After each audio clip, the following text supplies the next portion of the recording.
Hi Growth Seekers, I'm Dr. Pam, and today I'm diving into that popular reality show, Love is Blind, Episode 2, but with a twist.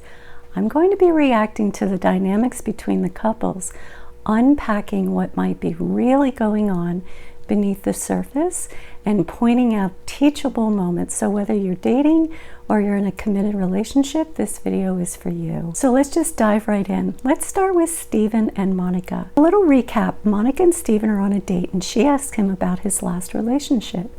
And he shares that it ended 2.5 years ago and that they were together for 2 years. He describes it as highly communicative, and he emphasizes that his focus is on emotional intelligence.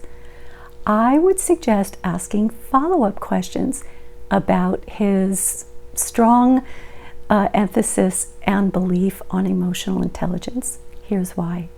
I technically hold the title of being a cheater. I've been cheated on multiple times as well.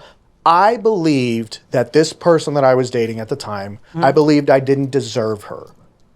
I basically slid into a girl's DMs like a dumbass, and we were flirting with intention. You're emotionally cheating at that point. He says he's big into emotional intelligence, yet he calls himself a dumbass for cheating. That does not sound like emotional intelligence to me. If someone is truly emotional intelligent, they would have gained self-awareness and insight and understanding about why they cheated. He said that he believed he didn't deserve her. Why? And why did that lead to cheating? Now, to his credit, Stephen did share that he cheated. However, Monica only thanks him for telling her and says she wants him to feel comfortable sharing anything, but she doesn't ask any follow-up questions. The experiences that I've had to deal with from cheating are, whew, they are like really gross and very, very bad. And I think that you were like too hard on yourself. Okay, just know, don't do this. She has already been hurt, and offering him understanding at this stage, when all she knows is that he cheated, is not the right way to go. Yes, he mentioned he's in therapy, but here's what I know about therapy as a therapist. Just because someone goes to therapy doesn't always mean that they are in therapy. So in other words, are they actually doing the hard work of self-examination? That's the real question. And after Monica shares that she has experienced being cheated on, and she opens her heart about how she found a path to forgiveness, he says this. It sucked. Also, I'm gonna stop you for a second because I really want to take you on a date tonight. You do? Yes. He didn't respond to anything that she said. He didn't acknowledge her vulnerability or her sharing about being hurt. All he said was, "It sucked," referring to his experience, followed by, "I want to take you on a date tonight." This conversation should have focused on what he learned from both being cheated on and cheating himself. So a tip for you: pay attention to how someone responds when you share your experiences with them. You should expect empathy, thoughtful questions, and expressions of compassion. None of that happened here, unless it was edited out, of course. I am just reacting to what we see. It's important to remember, this isn't about judging someone for their mistakes. It's about understanding their personal growth journey, how they have reflected on their actions, and what they have done to grow from these experiences. That kind of insight provides clarity about whether they are truly ready to build a healthy, trusting relationship moving forward. Here's what I believe. You like someone for their qualities, but you love someone for their flaws. When someone speaks in philosophical language, it's not the same thing as emotional sharing. It's important to ask him, why do you believe this? What experiences led you to that conclusion? What flaws did you love about a person? Philosophical statements can sound good in theory, but the real question is, how does he apply them in his life? So be mindful if someone is opening up to you intellectually or philosophically, but avoiding emotional vulnerability. Because emotional sharing is what creates connection and shows genuine self-awareness. I mean, since we're already on this topic, like my dad is a Republican. He'll vote Republican because people aren't okay with changing their mind, because that says a lot about them. So this is an interesting story. For years on my dad's side, I believe that you date or marry somebody for selfish reasons. You do it because they're gonna make you a better person. And that comes from pushing you to look into new ideas. Because in turn, okay, he talks a lot, and I'll say it again, while his philosophical thoughts may be interesting, there is zero emotional vulnerability in his sharing. Equally, if not even more concerning here is, this was a very long exchange. He did not ask her one question about her, not one. This raises an important insight. When someone talks significantly more than they listen, or they don't show curiosity about you, it can signal a lack of balance in the connection. In relationships, mutual interest is so important. Asking thoughtful questions about you shows care and empathy and a desire to truly get to know and understand you. A healthy dynamic involves both of you sharing and showing genuine interest in each other's experiences and perspectives. Okay, let's move on to Leo and Brittney. And just to recap, in the beginning of their date, Brittney shared with Leo that people are finding out that they are interested in the same person, and that she unintentionally said that she is dating Leo. And this was his response. And I'm not at all mad at you. Like you're really honest with me. Like, I really appreciate that. So, I'm not even sure why he would say I'm not mad at you. It feels as if he feels that he has a position of power, especially when he says this. Kind of in the sense, like in the lucky position of like, oh my God, I have two connections. Like I'm not trying to say woe is me. Like, it's harder for you. It is what it is. I will be fine. I'm not gonna ever beg someone to be with me. I know. That would never happen.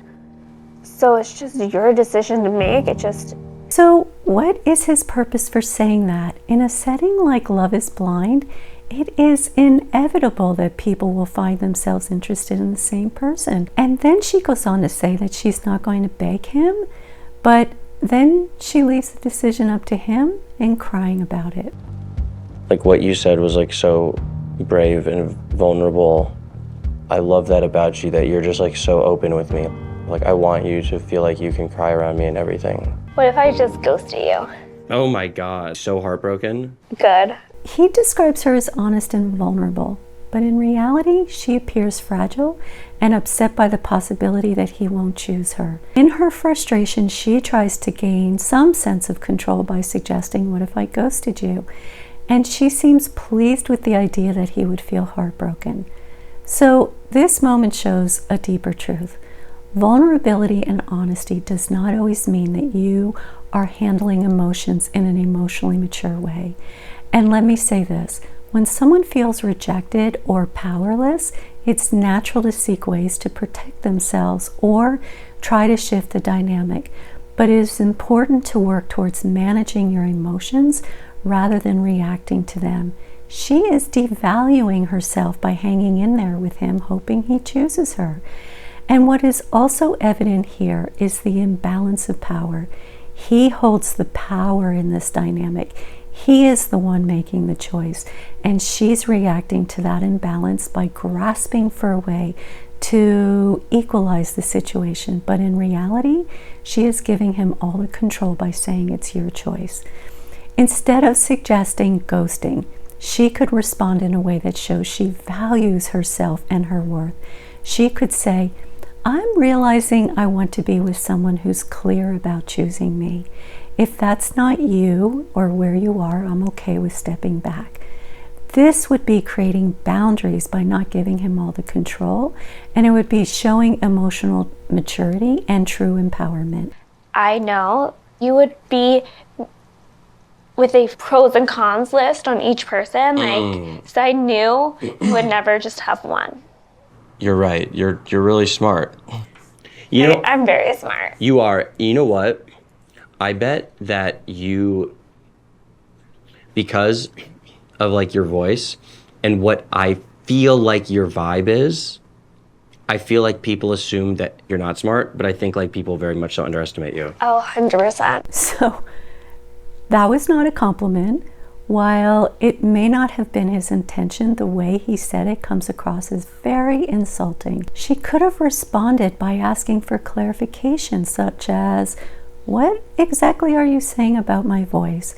What vibe are you picking up from me?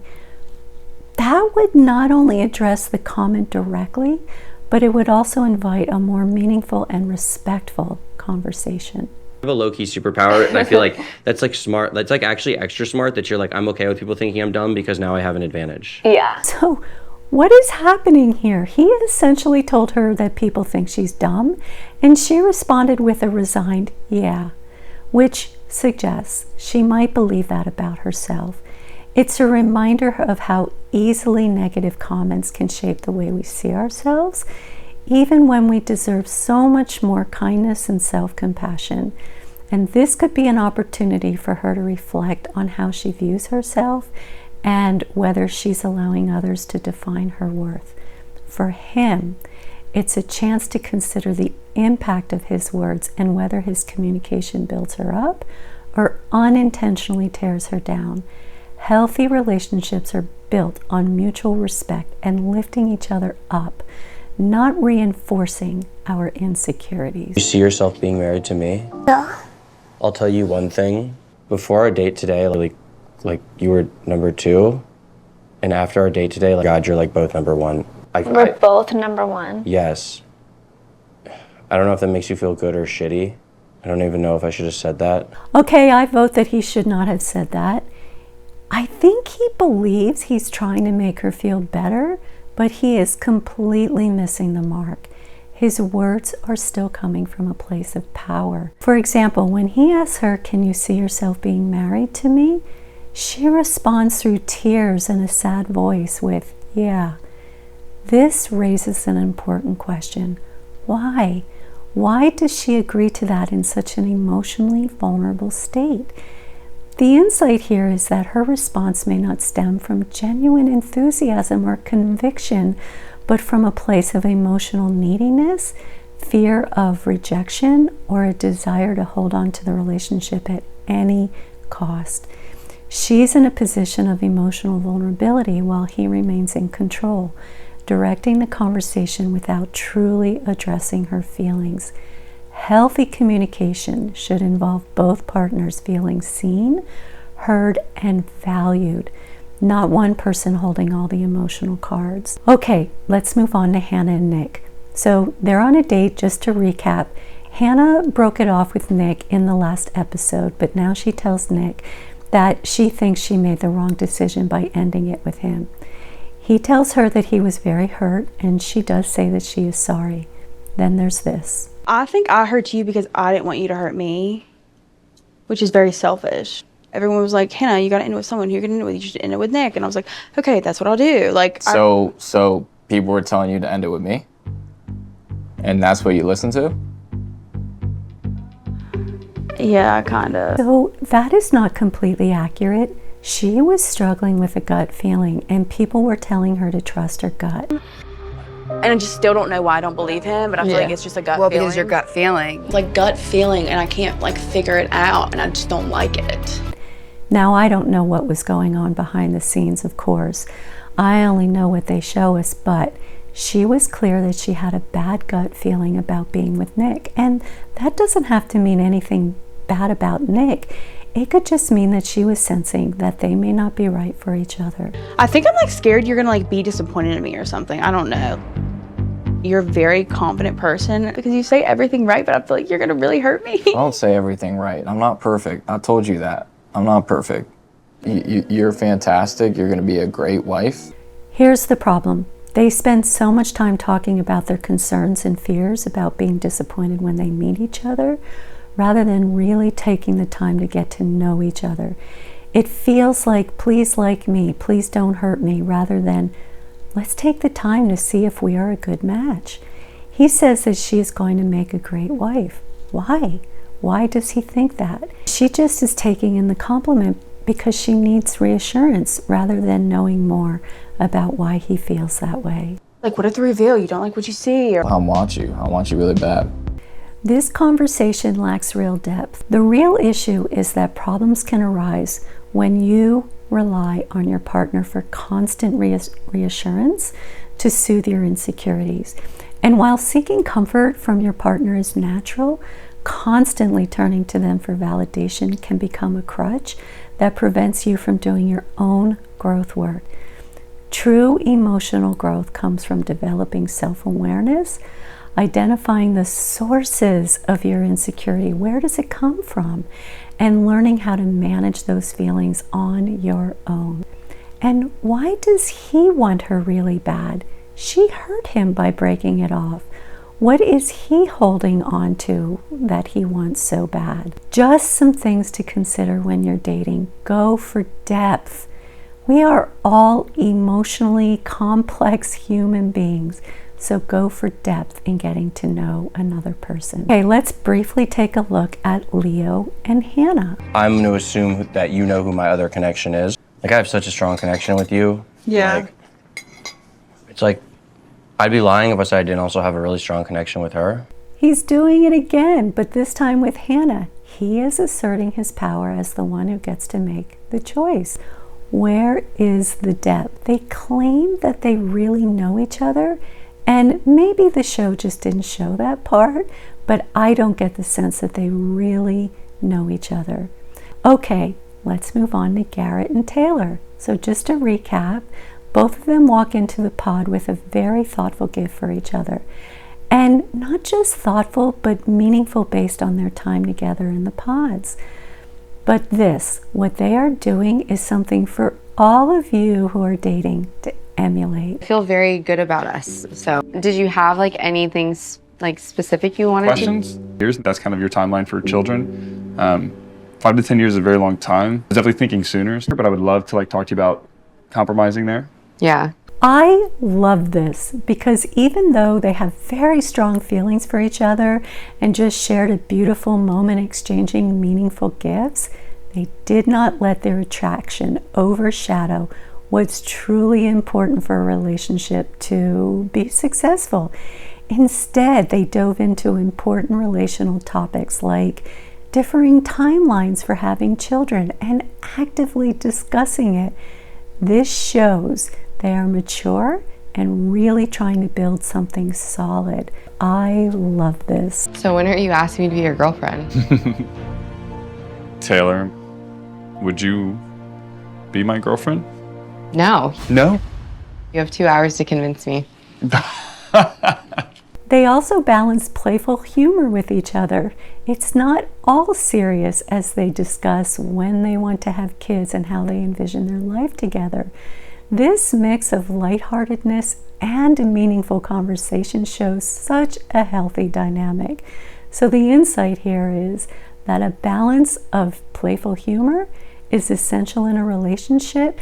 It helps to ease the weight of serious discussions, and it strengthens their emotional connection and creates a sense of joy and partnership that can sustain the relationship through challenging times, which I say sadly will come. And then there is this question which I absolutely love. What do you think it's gonna feel like when you see me for the first time? Well, it's gonna be a shock because I have no idea what you look like. Are you worried about like how I look at all? Nope. I just really hope that I'm taller than you, honestly. It's This is mature insecurity. I love this. They go further and talk about how they want to be found attractive and acknowledge that it is a risk that they are accepting. This is so mature. I'm kind of nervous. Doing great, babe. Dear Kathleen, so G, we started this experiment. Thank you for being vulnerable and persistent with me. Our connection is magnetic. So if you have not picked up already, I love this couple. They approach their relationship with so much intention, truly wanting to find a partner for them. They show emotional maturity and thoughtfulness and a genuine effort to remember and honor what's meaningful to each other. Honestly, if they make it to the altar, I would love to be their couples counselor, and I truly believe that they should start counseling right away. Here's why. They haven't experienced conflict yet, and navigating conflict in a relationship is one of the most important, crucial indicators of a strong relationship. And you could be the healthiest couple, but sometimes when you don't have distance from the conflict between the two of you, it just makes it so much easier to have an outside person, a counselor with perspective, to help them navigate through it. And I also want to point out that her vulnerability, which is such a beautiful quality that she shows, and I love that he supported her in those moments, saying to her, "You got this." That kind of encouragement lays the groundwork for safe, like we all want to feel emotionally safe, and a supportive partnership. And then this happens. I think you're intelligent. You're very caring, kind, you're authentic, you're passionate, fallen in love with the person that you are. I've fallen in love with all your little quirks. Our connection too, you talked about it, the magnetic feeling, it's crazy, it's electric. Will you marry me? Absolutely. So what I love about this moment is the mutual sharing of vulnerability. She read him a deeply meaningful letter written by her grandparent, which he clearly values.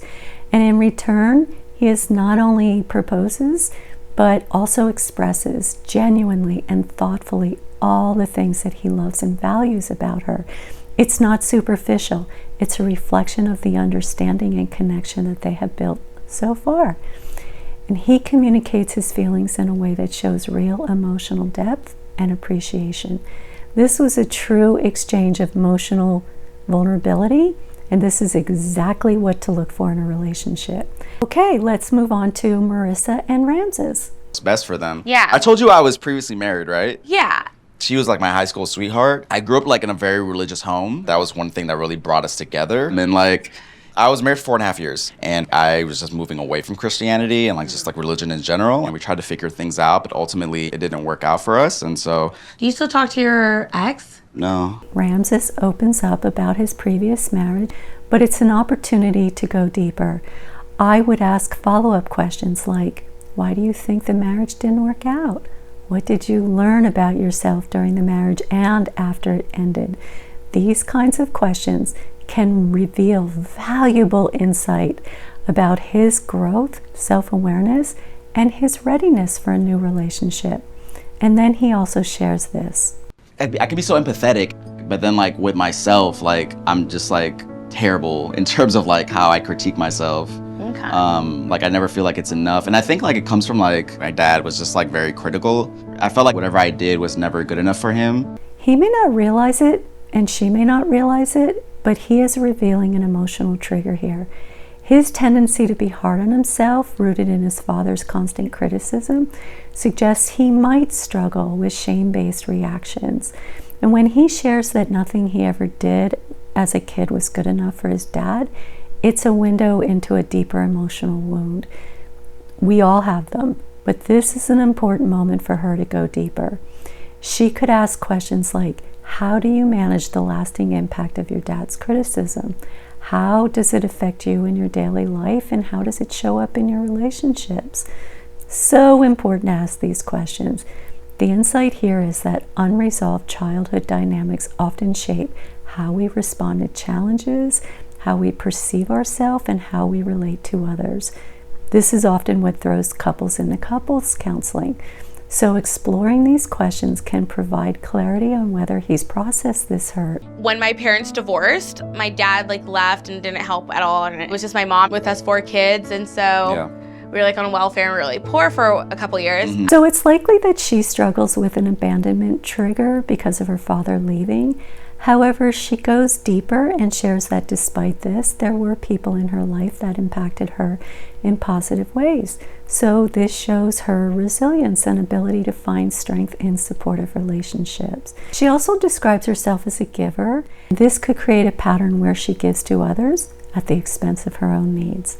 And while understanding this dynamic is important for her, to ensure she's nurturing relationships that are mutual and balanced rather than overextending herself in giving in the hope of avoiding rejection or loss. One thing I'm just like really grateful for is sort of like my real like close-knit like group of friends. They're pretty much like family to me, and like they've really like been like great examples of like healthy like masculinity for me. You sound like you have a great like group of friends. Yeah. Once again, this is a missed opportunity to dive deeper and learn more about each other.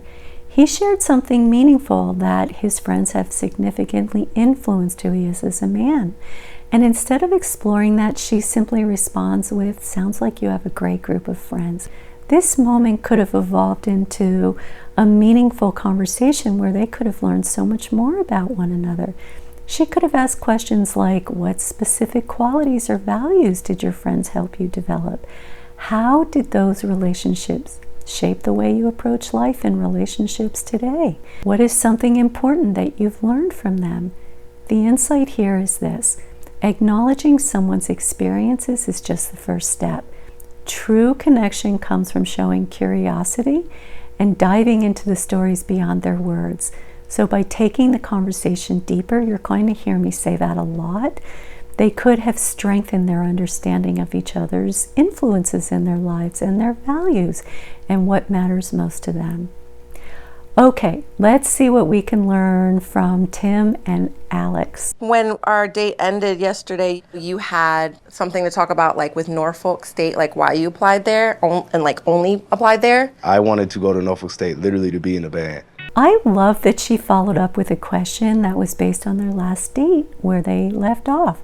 This shows thoughtfulness and intention in the way that she's engaging with him. She is showing that she is genuinely listening and values what he shares, which helps to deepen their connection. The insight here is this: when someone remembers and builds on past discussions, it shows you that they are present and invested in the relationship.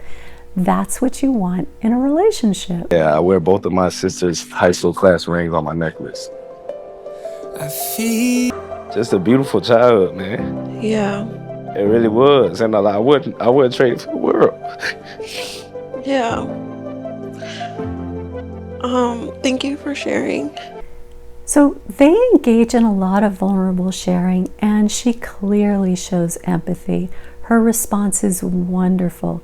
Simply saying thank you for sharing with me, this kind of acknowledgement is supportive and creates a safe space for him to open up further.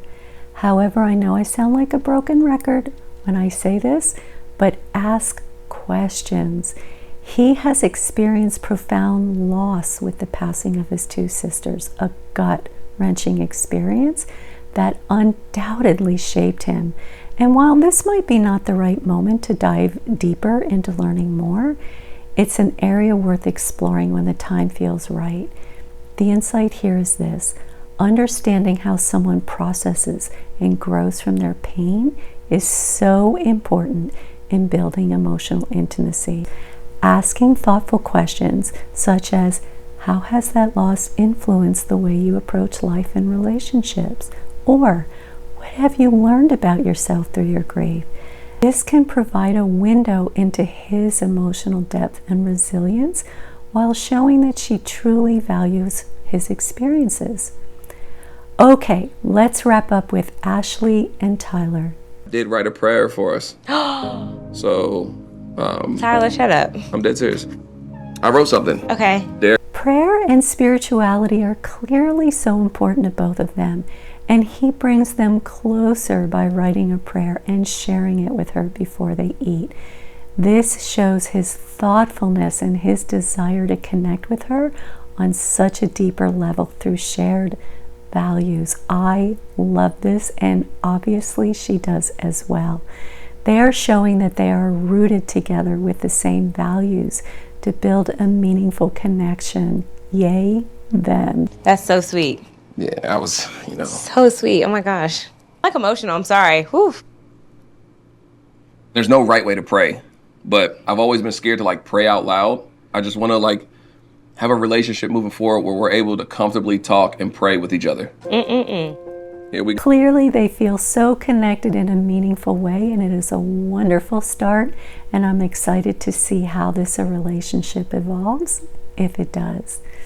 Okay, that's a wrap for episode 2. I had so much fun doing this, and I hope you found it helpful. I can't wait to dive into episode 3.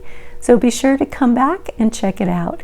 And if you choose to subscribe, know that I appreciate your support, and I hope that my content supports you in return. See you soon.